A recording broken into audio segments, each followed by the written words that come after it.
रात का वक्त था और आसमान नीले मखमल की चादर की तरह फैला हुआ था। चमकते सितारे झिलमिलाते और चांद अपनी पूरी रोशनी बखेर रहा था। गांव के किनारे पर एक छोटा सा घर था जहां एक नन्हा लड़का जैद खिड़की के करीब बैठा चांद को कर देख रहा था। जैद हमेशा सोचता था कि चांद में वो धब्बे कैसे बने। क्या वाकई वहां कोई बुढ़ी अम्मा चुकी पीसती है जैसा कि दादी अम्मा कहती थी, या फिर चांद में कोई पोशीदा राज छुपा है।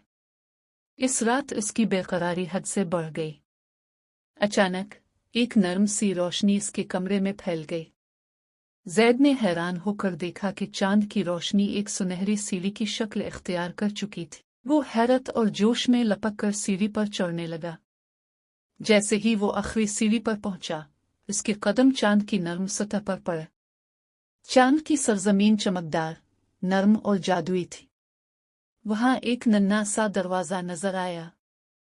जैद ने हल्के से दरवाजा खटखटाया और जैसे ही दरवाजा खुला, अंदर एक बूढ़ा शख्स बैठा मिला जो रोशनी के नन्हे जर्रात को तरतीब दे रहा था।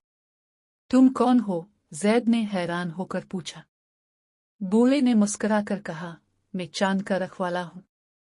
हर रात में रोशनी को तरतीब देता हूँ ताकि जमीन पर अंधेरा न छा जाए। लेकिन ये राज जमीन वालों को मालूम नहीं। जैद ने हैरत से आदेर अलिफादेर देखा और पूछा, और ये धब्बे ये कैसे बने? बूढ़े ने एक सितारा उठाया और आसमान में उछाल दिया, जो जाकर किसी जगह दमकने लगा। वो मुस्कुराया और बोला, ये धब्बे असल में यादें हैं इन बच्चों की जो चांद को देखकर ख्वाब बाती है। तुम्हारी दुनिया के ख्वाब यहाँ चमकते हैं। जैद हैरत और खुशी से चमक उठा। लेकिन बूढ़े ने नरमी से कहा, अब वक्त हो चुका है, तुम्हें वापस जाना होगा। लेकिन याद रखना, जो भी चांद की तरफ देखता है वो ख्वाब देखना कभी ना छोड़े।